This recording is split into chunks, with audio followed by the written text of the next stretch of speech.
하시고 주님의 그 사랑 안에서 거룩하고 흠이 없게 하셨네.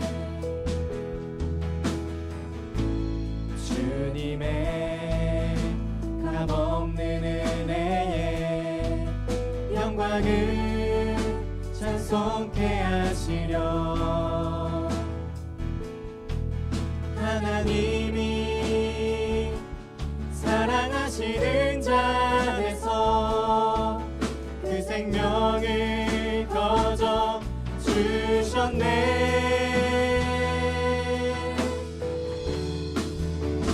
우리는 그리스도 안에서 은혜의 풍성함 따라 그의 피로 말미암아 죄 사함 받았네.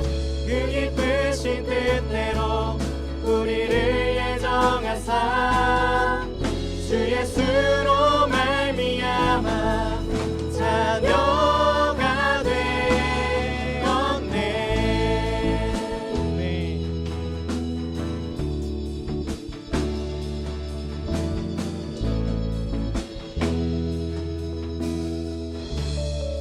다시 한번부터 창세전에 그리스도 안에서 사랑으로 우리를 택하시고 주님의 그 사랑 안에서 거룩하고 흠이 없게 하셨네. 주님의 값없는 은혜, 주님의 값없는 은혜에 영광을 찬송케 하시려 하나님이 사랑하시는 자 안에서 그 생명을 거저 주셨네. 우리는 그리스도 안에서 은혜의 풍성함 따라 그의 피로 말미암아 죄 사함 받았네.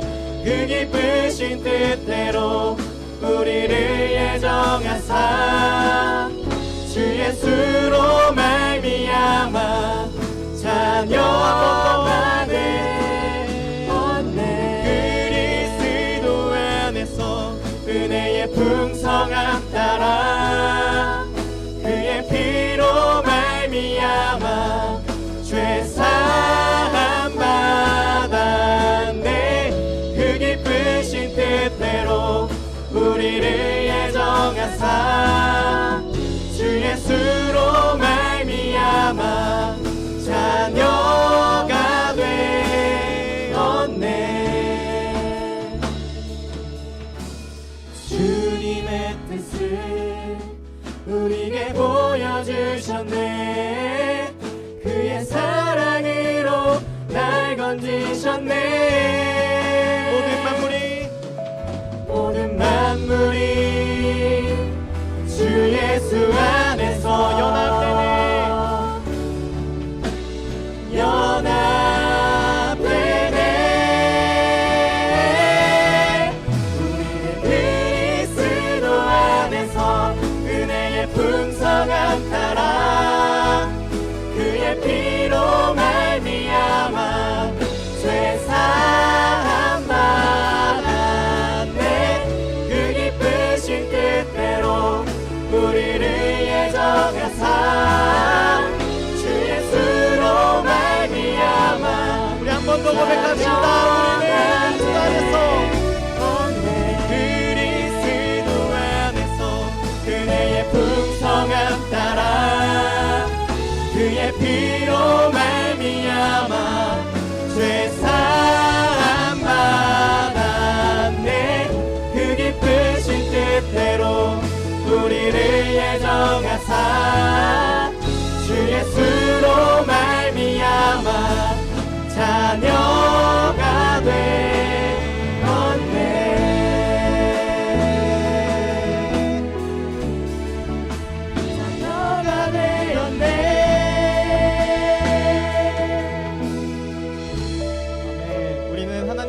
사랑 안에서 담대히 살아내는 우리 모두가 되기를 소망합니다. 아멘. 구원은 우리의 공로가 아니라 하나님의 놀라우신 은혜임을 믿습니다. 우리의 삶을 붙드시는 주님의 은혜를 찬송하며 나아갔으면 좋겠습니다.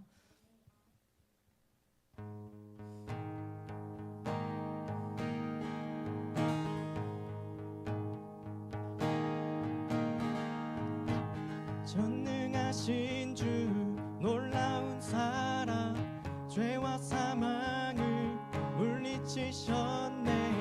영광의 주님 만왕의 왕 예수.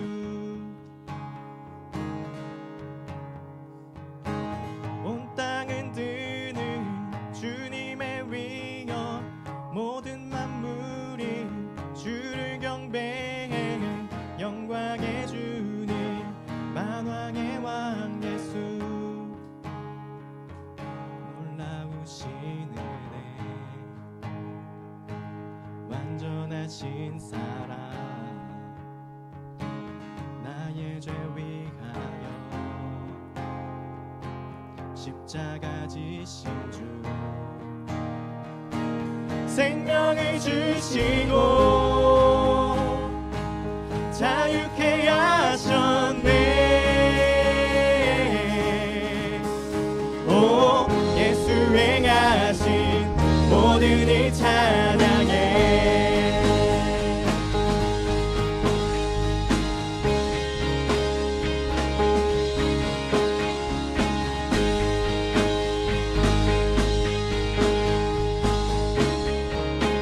다 함께 모든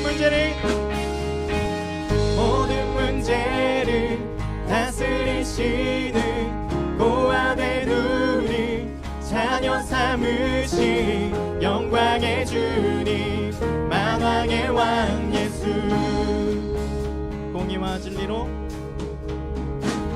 공의와 진리로 다스리시며 태양보다 더 밝게 빛나는 영광의 주님 만왕의 왕 예수. 놀라우신 은혜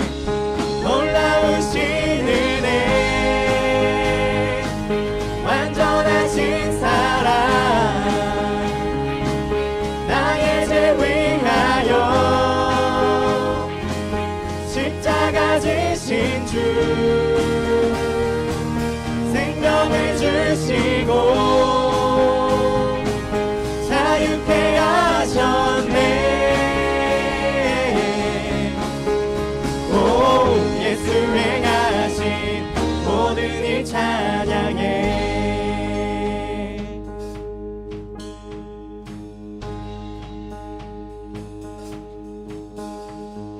죽임당한 그 어린 양 승리하신 왕 그 이름 예수. 죽임당한 그 어린 양 승리하신 왕 그 이름 예수. 죽임당한 그 어린 양 승리하신 왕 그 이름 예수. 죽임당한 그 어린 양 승리하신 왕 그 이름. 죽임당한 그 어린 양 죽임당한 그 어린 양 승리하신 왕 그 이름. 마지막으로 죽임당한 그 어린 양 존귀요 놀라우신 은혜 완전하신 사랑 나의 죄 위하여 십자가 지신 주. 생명을 주시고 자유케 하셨네. 예수 행하신 모든 한 번 더 고백합시다. 놀라우신 은혜 완전하신 사랑 나의 죄 위하여 십자가 지신 주. 부르시고 자유케 하셨네. 오 예수 행하신 모든 일 찬양해.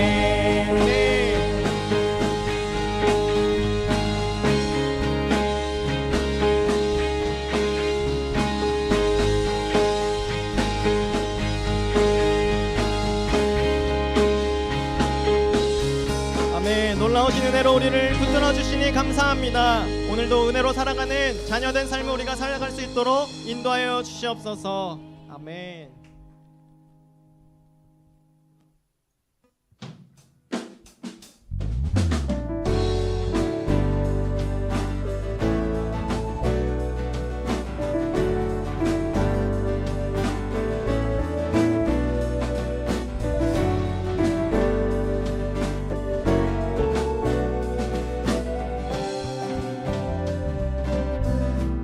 우리를 자유케 하신 우리 자유케 하신 주를 찬양해. 진리의 말씀 주신 주를 찬양해. 사랑을 알려주신 주를 찬양해. 자유롭게 주 찬양해. 어둠을 밝혀 어둠을 밝혀 우리 비춰주셨네. 우리 부르시고 자유를 주셨네. 모든 것 안에 계신 예수 주님께 기뻐 춤추며 찬양해. 오직 예수 오직 예수 그리스도 내 모든 것 주께 드리니 주 우리를 사랑하셔서 우리 모두 자유하네.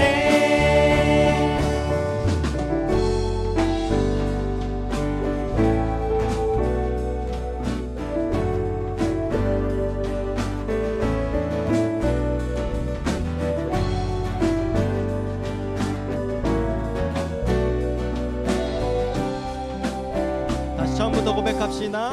두려움 앞에 두려움 앞에 주께 찬양 드릴 때 연약한 우리를 강하게 하시네.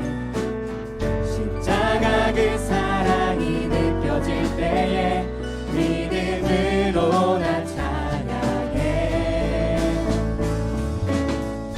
무너진 내 삶 다시 눈을 뜨게 주님의 자녀로 다시 태어났네.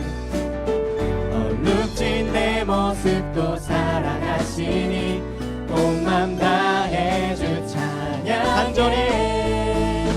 간절히 바라고 원했던 세상의 것들 내려놓고 나를 이끄신 주님을 따르니 죄를 없게 하시네. 다신 놓지 않을 테니 주님 나를 자유케 하소서.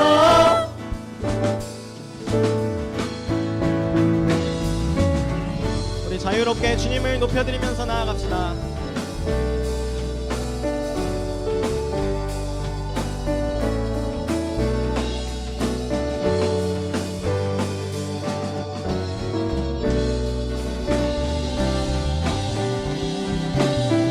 다 함께 오직 예수 오직 예수 그리스도 내 모든 것 주께 드리니 주 우리를 사랑하셔서 우리 모두 자유하네. 오직 예수 오직 예수 그리스도 내 모든 것 주께 드리니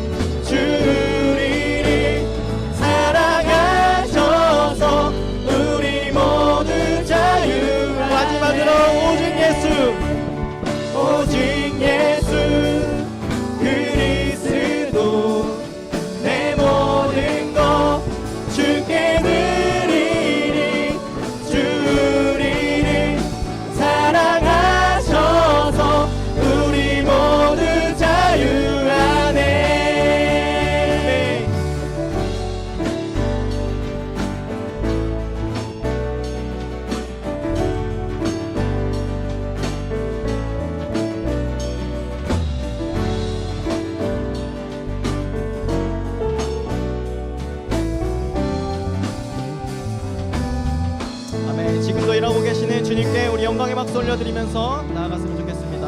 아멘. 감사합니다.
고백으로 다시 한번 아들을 주시니가 아들을 주시니가 나를 부르시고 영화롭게 하시네. 지금 우리의 고난을 장차 영광과 비교할 수 없도다. 다시 처음부터 아들을 주시니가 아들을 주시니가 나를 부르시고 영화롭게 하시네. 지금 우리의 고난을 장차 영광과 비교할 수 없도다. 보이는 소망은 소망이 아니니 보이는 것은 누가 바라리요. 보이지 않는 것을 바라며 오래 참고 기다릴지라. 우리를 사랑하시는 그로 말미암아 우리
내일이나 장래일이나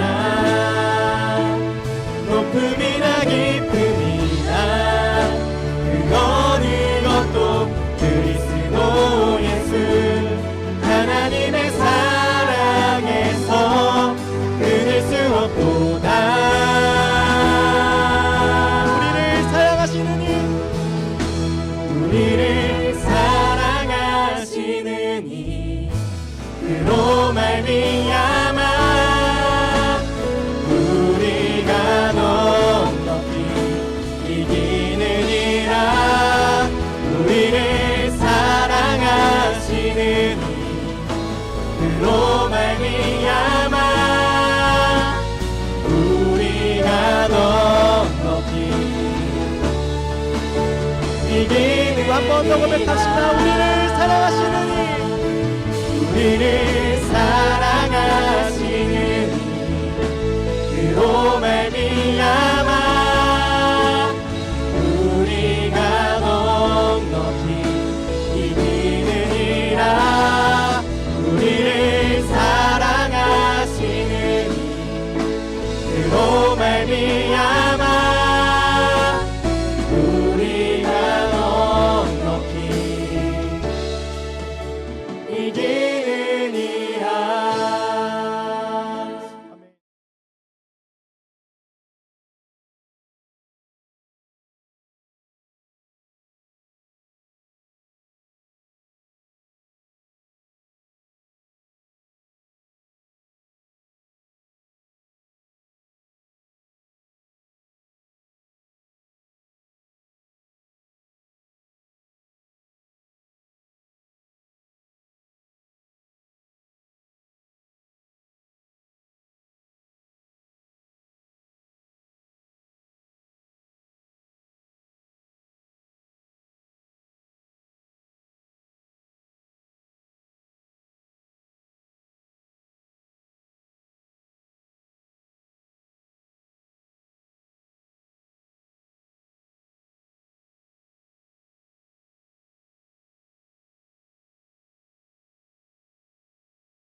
오늘은 예배 이후에 청년교구 헌신 예배로 오후 찬양 예배 때 드려지기 때문이에요. 이 시간이 얼마나 중요한 시간이냐면 2025년 한 해 동안 우리 청년교구 청년들이 얼마나 행복하게 사역을 하고 신앙생활을 하고 얼마나 예수 그리스도 안에서 자라갔는지를 그 열매들을 나누고 공유하는 자리예요. 근데 그런 자리인 만큼 우리가 이 제일 중요한 건 총무보고도 하지만 우리가 2025년 많은 열매를 맺었다는 것의 가장 중요한 증거가 뭐가 있을까요? 그 열매들이 여러분들의 얼굴입니다. 얼굴. 2025년 맞이하기 전에 여러분들의 얼굴과 달라진 2025년에 또 말미에 여러분들의 얼굴 보면 우리 번능 가족들은 야, 청년교구 대박인데? 라고 하면서 많은 열매들을 함께 기뻐해 줄 것이 분명하기 때문에 오늘은 그것을 위해서 콤팩트하게 예배를 드릴 것이고 2025년 한 해 통틀어서 오늘 설교가 제일 짧을 예정이에요. 근데 안 그래도 짧은데 집중하면 더 짧겠죠. 아시겠죠? 이렇게 되면 집중해 주시면 좋겠습니다. 세상은요 기독교와 이 교회를 향하여서 기독교 이게 맞습니까? 이거 진짜 맞아요? 라고 하면서 뼈아픈 지적들을 너무나 많이 합니다. 이 값싼 어떻게 보면 값싼 면죄부를 찍어내면서 죄책감을 덜어주는 심리적 안정의 종교가 이게 기독교가 아닌가라고 하는 마음으로 비판하고 질책을 하는 것이 이 세상이라고 하는 거예요. 그 비판들이 얼마나 긁힐만한지 민망할 정도입니다. 한동안에요 신학계나 이 교회 안에서 교계 안에서요 논란을 일으켰던 영화가 한 편이 있어요. 그리고 이 영화에 대한 질문만 이번 분기에 2번 받았어요. 이 두 번. 이거 한번 꼭 풀고 가야겠더라고요. 그 영화 제목이 뭐냐면 밀양이라고 하는 영화예요. 영화 밀양. 여러분 혹시 이 밀양이라고 하는 영화를 혹시 보셨습니까? 네. 보시지 않은 분들을 위해서 제가 줄거리를 좀 나누기 원해요. 어떤 한 여인이 있었습니다. 그 여인은 전도연이에요. 전도연. 네. 그냥 여인이라고 할게요. 여인이 있었어요. 그 여인이 어느 날 유괴범에 의해서 아들을 잃어요. 그 슬픔이 얼마나 크고 속상한지 그 몸과 마음을 가누지 못하다가 어느 날 교회에 나갑니다. 그 여인이 교회에 나가서 예수님을 만나요. 복음을 접해요. 예수님을 만나고 복음을 접하고 나니까 마음의 평안을 얻고 구원을 받았다는 확신 때문에 기쁜 거예요. 아들을 잃은 그 슬픔이 교회 안에서 예수 그리스도와 복음을 만나자마자 회복이 됩니다. 그리고 너무나 기쁘고 감사한 것은 그 여인이 마음을 먹어요. 결단을 해요. 어떤 결단을 하냐면 내 아들을 잃게 만들 만한 그 유괴범을 찾아가서 용서해야겠다. 결단한 거예요. 이것만 해도 쉽지 않아요. 어느 날 그 여인이 마음을 먹고 그 유괴범이 갇혀 있는 교도소로 갑니다. 교도소에 가서 그 유괴범을 마주대하고 얘기를 해요. 제가 예수 그리스도로 말미암아 용서를 받고 회복이 되었습니다. 그 용서에 힘입어서 나의 아들을 빼앗은 당신을 용서합니다. 여기서 영화가 끝나면 감동이에요. 아, 이런 크리스천들이 있나? 라고 영화 끝날만 하다라는 거예요. 근데 여기는 끝나지 않았어요. 내 아들을 빼앗은 당신을 내가 용서하겠습니다라고 하는 그 여인의 고백에 그 유괴범이 뭐라고 얘기할게요? 당신이 날 왜 용서해요? 저는 이미 교도소에서 예수님 만났어요. 저는 이미 교도소에서 예수님 만나서 구원의 확신이 있고 평안이 있답니다. 근데 당신이 왜 날 용서해요? 라고 하는 이야기를 했다라는 거예요. 그때 그 얘기를 들은 그 여인은 정신이 나가고 멘탈이 나갑니다. 멘탈이 나가고 내가 널 용서 안 했는데 누가 널 용서해? 라고 하면서 신앙을 잃어버려요. 이것이 영화의 줄거리입니다. 여러분들이 보시기에 이것이 맞습니까? 어떻게 생각하세요? 전도연 그 여인도 크리스천이고 그 유괴범도 크리스천인가요? 어떻게 생각하세요? 최근에 이 질문을 왕왕왕왕왕 많이 받았어요. 그러나 오늘날 세상은요. 기독교회와 우리를 향한 비판을 하는데 그 비판 내용이 뭐예요? 우리가 꼭 그 영화 속 범죄자와 같다라는 거예요. 하는 행태와 모습들이 꼭 그 영화 속의 범죄자와 같다고 세상은 질타를 하고 있는 거예요. 근데 중요한 건 온전한 그리스도인이라고 하면 그렇게 대할 수 없다라고 하는 사실에 대해서 보네퍼라고 하는 신학자가 이런 이야기를 해요. 맞아, 그 비판 타당해라고 하면서 이야기를 하고 있는데 이런 내용입니다. 그 영화 속의 범죄자에게 오늘날 우리에게 하는 말이요. 값싼 은혜는 회개 없는 용서이며 제자도 없는 은혜이며 십자가 없는 그리스도다. 영화 속 범죄자와 우리가 예수님이 나의 죄값을 치르셨으니 그냥 살면 된다라고 하는 그 아니라는 생각을 가지고 있다라는 거예요. 반면에 참된 그리스도인이라면 예수님이 나의 죄값을 치르셨으니 그 죄값을 치러주신 그 희생으로 말미암아 빚진 마음으로 하나님의 자녀답게 다시 한번 잘 살아봐야지 라는 생각을 하면서 살아가는 것이 진짜 그리스도인이라고 보네퍼라고 하는 목사님은 이야기를 하고 있다는 거예요. 다시 말하면 세상의 교회를 향한 비판의 내용은 이것입니다. 성화 없는 크리스천을 비판하다. 성화 없는 크리스천을 비판했다라고 하는 거예요. 그렇다면 성화라고 하는 것은 무엇입니까? 성화는요, 우리가 추구해야만 하지만 우리가 늘 까먹고 잊어버리고 외면하고 있는 너무나 중요한 교리가 성화라고 하는 교리예요. 성화라고 하는 교리의 정의에 대해서 제가 여러분들과 나누기 원합니다. PPT도 있어요. 성화란 내가 예수 그리스도의 십자가 사건으로 말미암아 모든 죄값을 치르고 의로워졌다면 점점 거룩해져야 한다. 내가 예수 그리스도로 말미암아 의로워졌다면 점점 거룩해져야 한다라는 교리가 성화라는 교리예요. 여기서 우리가 성화라는 교리를 정확하게 짚고 넘어가기 위해서요, 파악하고 이해해야 되는 게 있어요. 이런 거요.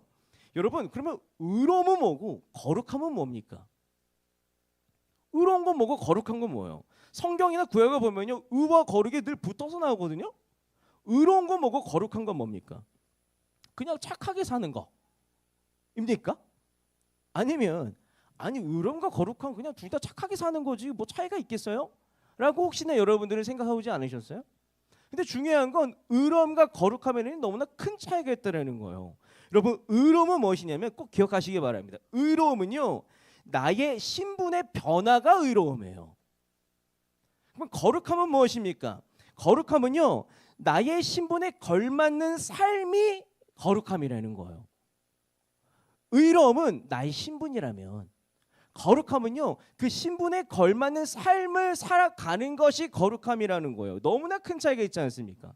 쉽게 말해볼까요? 여러분, 성화란 쉽게 말하면 성화란 예수 그리스도를 믿고 의로운 신분을 얻었다면 나는 의로운 자답게 살아야 한다가 성화라는 교리예요. 조금 더 쉽게 얘기하면 성화란 내가 예수 그리스도를 믿고 하나님의 자녀가 되었다면 하나님의 자녀답게 살아야 한다가 성화예요.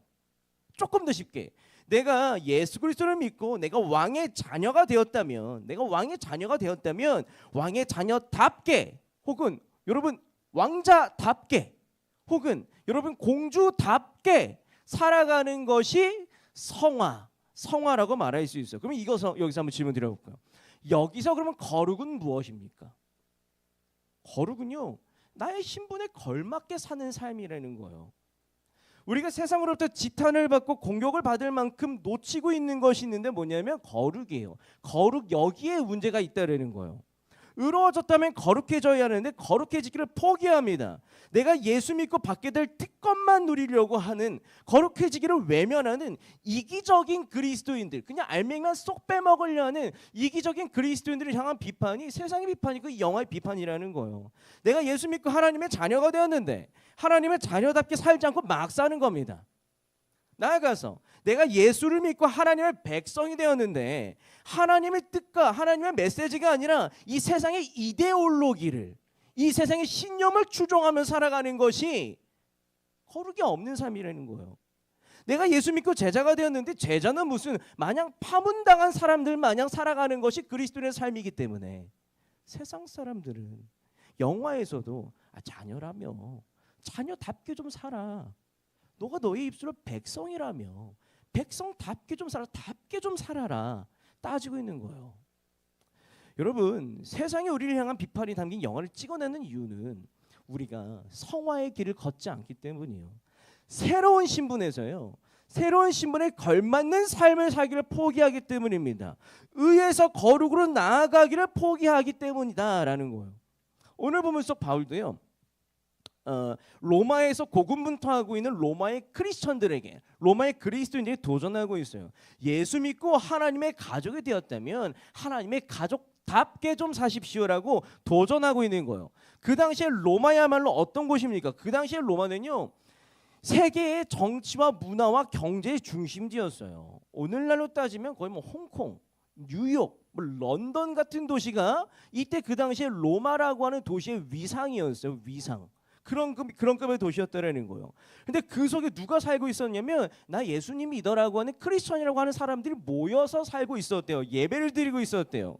그러니까 세계의 중심지 가운데의 세계의 흐름을 거스르면서 뚜렷하게 구별되어야 하는 사람들이 그곳에 있었다라는 거예요. 그리스도인됨을 드러내는 사람들이 있었다라는 거예요. 그렇다 보니까 바울은요, 로마의 그리스도인들에게 도전하고 있는 거예요. 뭐라고 도전합니까? 로마서 12장 1절 말씀을요, 다 함께 읽겠습니다. 시작. 형제자매 여러분, 그러므로 나는 하나님의 자비하심을 힘입어 여러분에게 권합니다. 여러분의 몸을 하나님께서 기뻐하실 거룩한 산 제물로 드리십시오. 이것이 여러분이 드릴 합당한 예배입니다. 아멘. 뭐라고 도전하냐면 거룩하게 살아라. 거룩하게 살기를 포기하지 말아라. 거룩하게 살기를 제발 포기하지 말아라. 사랑하는 새총 여러분, 오늘의 이 바울의 편지를 나누는 가운데요, 거룩해지기를 포기하지 않는 새총 여러분 모두가 되시기를 간절히 소망해요. 점점 거룩해지기를 소망하고 점점 거룩해져가는 것을 기뻐하는 새총 여러분 모두가 되시기를 소망해요. 그리하여야 오늘 이 찬양의 가사처럼 우리를 의로워지게 하시기 위하여서 우리의 죄책감을 덜어주시고 죄로부터 자유롭게 하여 주시기 위하여서 예수 그리스도께서 흘리신 그 피가요, 싸구려 피가 되지 않아요. 우리는 여태까지 그 피값을 너무 싸구려 취급을 했는데 우리가 거룩해져야 그 값싼 싸구려 피가 아니라 값지고 의미 있는 희생이 돼요. 거기 위해서 여러분 두 가지만 기억하시길 바라요. 첫 번째, 점점 거룩해지고 싶으시다면 답게 사십시오. 답게 좀 사십시오. 두 번째, 점점 거룩해지고 싶으시다면요, 아바를 찾으십시오. 아바를 찾으십시오. 하나하나 나누기 원해요. 로마서 8장 12절에서 14절 말씀을 함께 읽겠습니다. 시작. 그러므로 형제자매 여러분, 우리는 빚을 지고 사는 사람들이지만 육신에 빚을 진 것이 아닙니다. 우리는 육신을 따라 살아야 할 존재가 아닙니다. 여러분이 육신을 따라 살면 죽을 것입니다. 그러나 여러분이 성령으로 몸의 행실을 죽이면 살 것입니다. 하나님의 영으로 인도함을 받는 사람은 누구나 다 하나님의 자녀입니다. 아멘. 세상 사람들은요, 우리가 그리스도인답게 살지 못하기 때문에 비판합니다. 그리고 거룩하게 살아가고 있지 않기 때문에 비판을 한다는 거예요. 그렇다면 거룩하게 산다는 것을 다시 한번 나누기 원해요. 거룩하게 산다는 것은 무엇입니까? 나의 신분에 걸맞게 살아가는 것이 거룩하게 산다는 거예요. 나의 신분에 걸맞는 사람들이 되기 위해서 부단히도 애쓰는 것이 거룩이라고 한다는 거예요. 그렇다면 여러분 지금 신분이 어떻게 되세요? 예수 그리스도를 말미암아 여러분들이 얻게 된 그 신분이 무엇입니까? 그 신분에 대해서 여러분 크리스천이잖아요, 그렇죠? 여러분 예수 그리스도의 그 십자가 사건으로 말미암아 여러분들이 얻게 된 그 신분에 대해서요, 바울은 14절과 17절에서 명확하게 이야기하고 있습니다. 제가 읽기 원합니다. 하나님의 영으로 인도함을 받는 사람은 누구나 다 하나님의 자녀입니다. 자녀이면 상속자이기도 합니다. 상속자이기도 합니다. 이것이 지금 여러분들의 신분이라는 거예요. 지금 우리가 새롭게 얻게 된 신분은 무엇이냐면 하나님의 자녀이면서 상속자입니다. 다시 말하면 우리는요, 조금 민망하지만 하나님의 나라의 왕자예요. 왕자. 여러분들은 하나님 나라의 프린세스들이라는 거예요. 민망해서 반응이 없는 거, 이거 엄청난 사실이에요. 여러분 프린세스. 아멘. 아멘.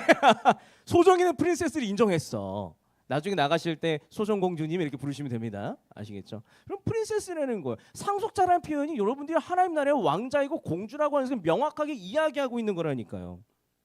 그러니까 다시 말하면 우리는요, 이런 의미에서 우리가 추구해야 하는 거룩은 무엇이냐면 하나님 나라의 왕자가 되었으면, 하나님 나라의 공주가 되었으면, 왕의 자녀가 되었으면 하나님 나라의 왕자답게 공주답게 자녀답게 고풍스럽고 우아하고 품위 있게 살라는 거예요. 이것이 거룩의 의미라는 것이죠.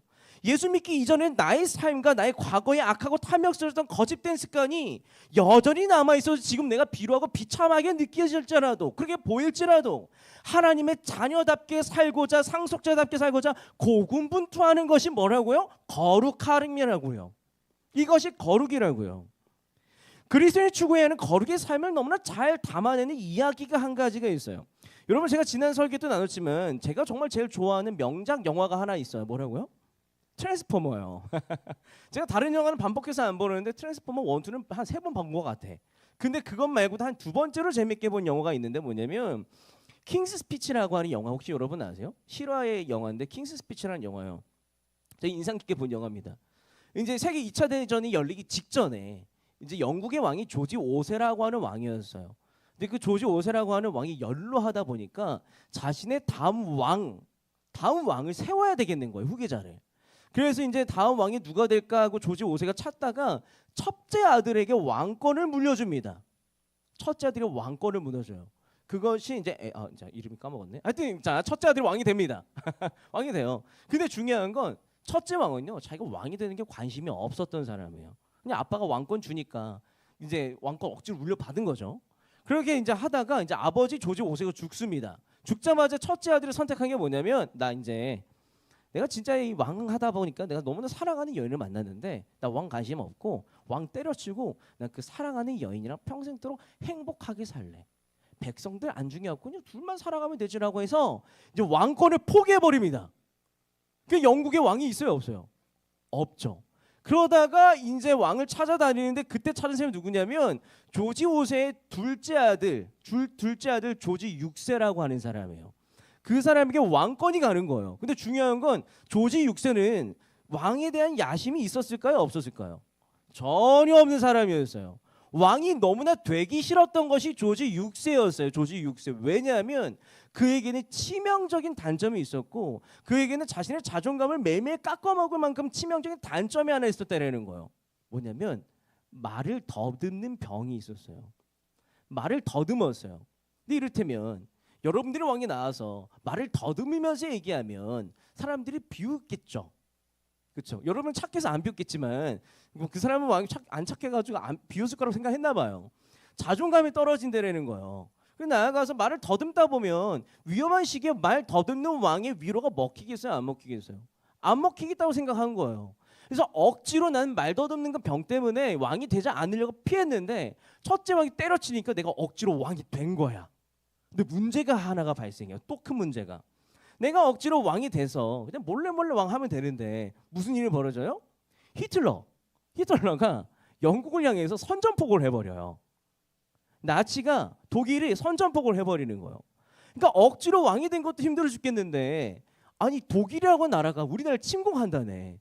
근데 이 백성들이 불안해하고 어려워하고 있는데 내가 이 말로 위로를 해줘야 되네. 어떻게 하면 좋지? 그 이후로 그 조지 6세가 뭘 하냐면 말 더듬는 것을 고쳐주는 선생님을 붙여가지고 매일매일 말을 똑바로 하기 위한 연습을 합니다. 그 연습의 과정을 킹스 스피치 다뤘는데 한번 보세요. 진짜 재미있어요. 연습을 하고 하다 보니까 분투하다 보니까 결국에는 너무나 멋지고 훌륭한 연설을 해서 백성들의 지지를 받았다라는 영화예요.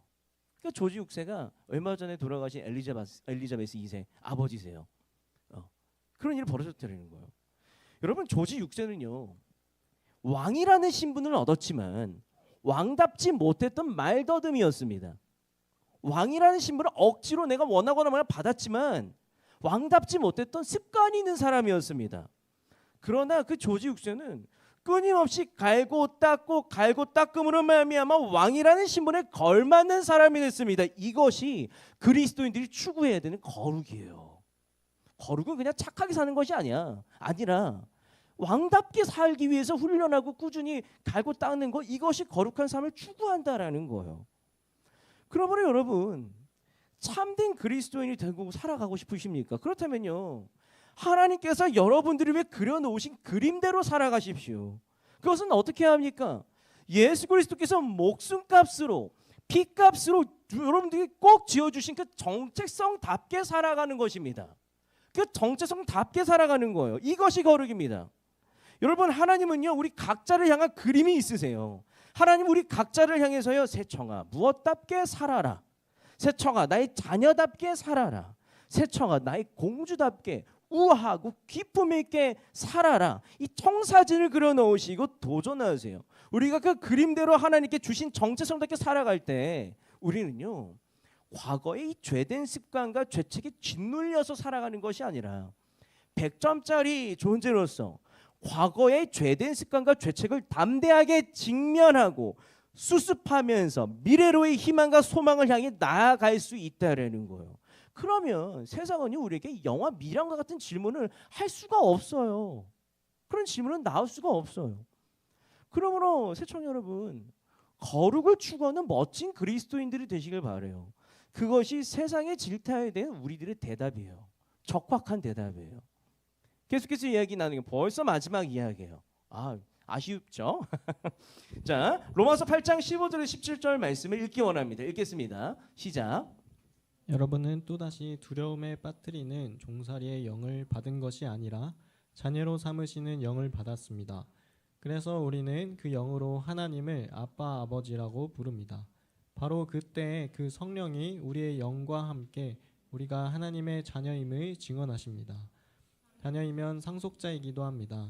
우리가 그리스도와 함께 영광을 받으려고 그와 함께 고난을 받으면 우리는 하나님의 정하신 상속자요 그리스도와 더불어 공동 상속자입니다.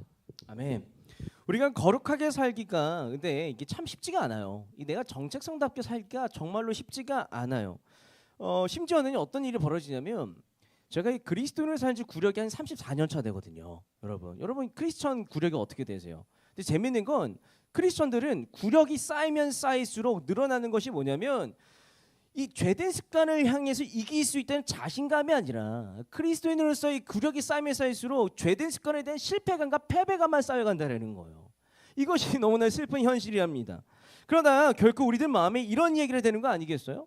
내가 그래 설교 좋은 거 알겠어. 메시지 좋은 거 알겠어. 근데 어차피 실패한데도 굳이 해야겠어?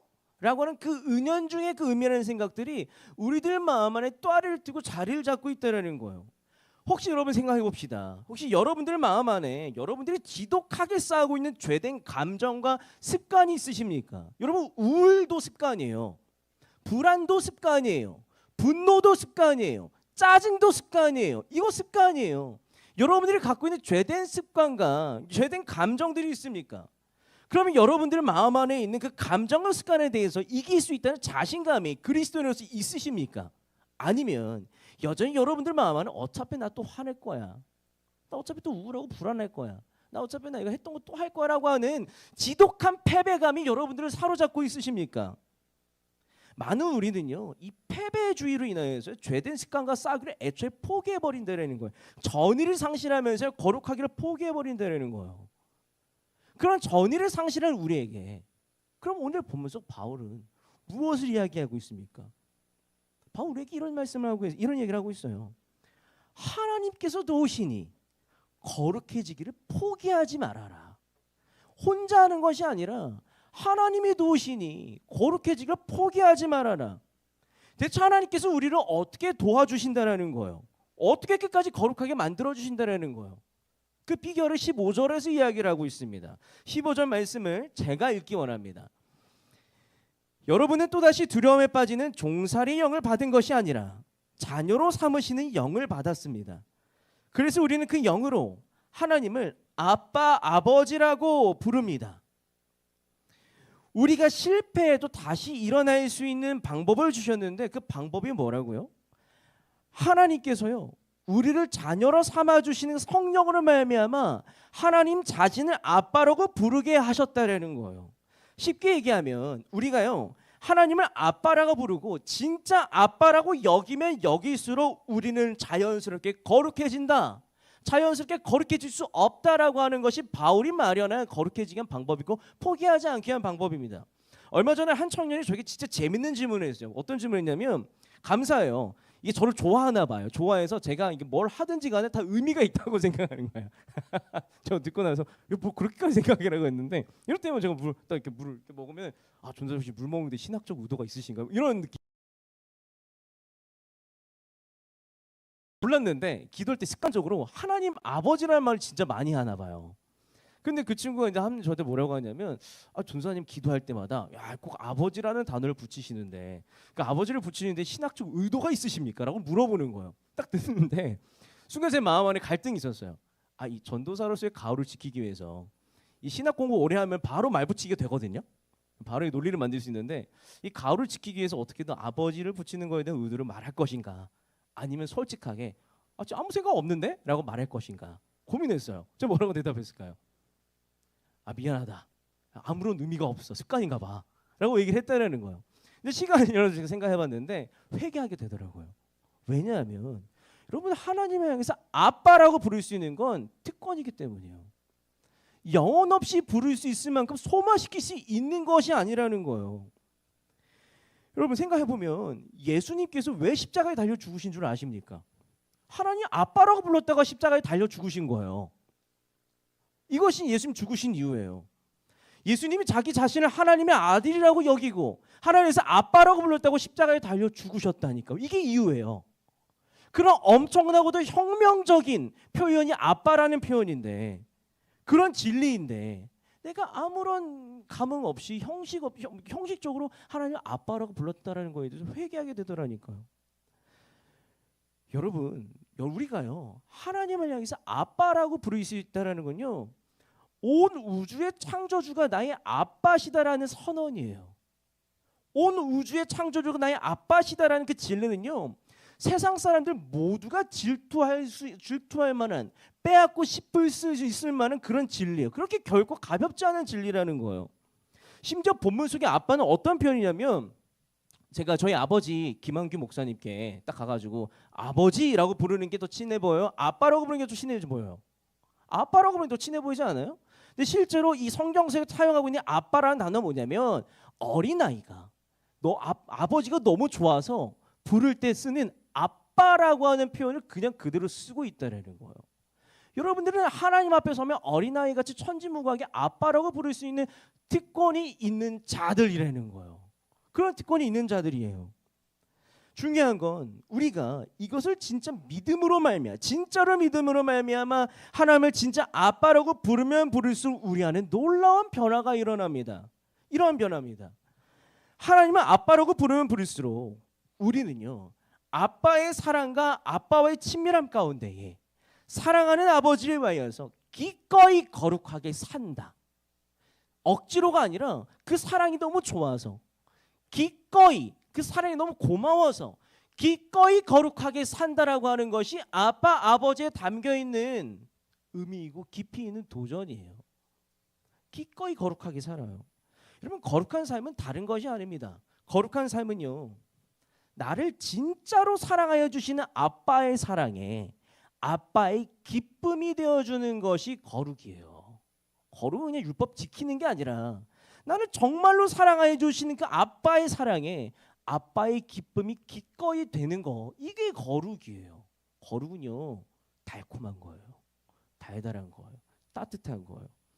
그러면 여러분 참된 그리스도인이 되고 싶으십니까? 그렇다면 거룩을 추구하세요. 그 거룩을 어떻게 추구합니까? 하나님을요 진짜 아빠로 삼으세요.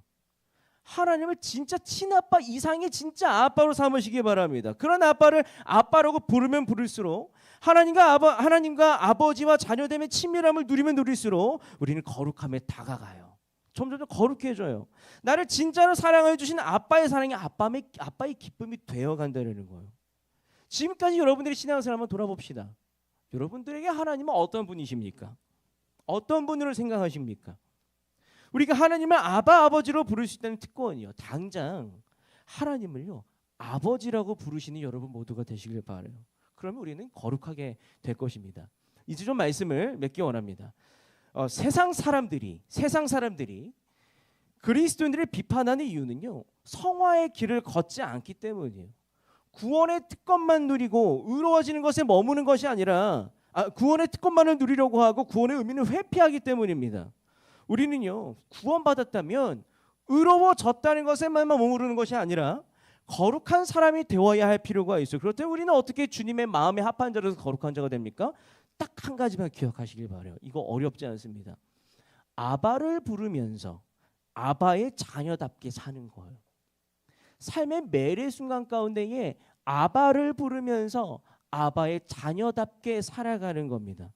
사랑하는 새청 여러분, 사랑하는 새청 여러분, 삶의 모든 순간에 하나님을 진짜 아빠로 부르시길 바래요. 진짜 아빠로 부르시길 바래요. 그리고 하나님의 진짜 아들과 딸답게 살아가시길 바래요. 이것이 하나님의 마음에 합하고 세상 모두가 기대하는 그리스도인의 삶.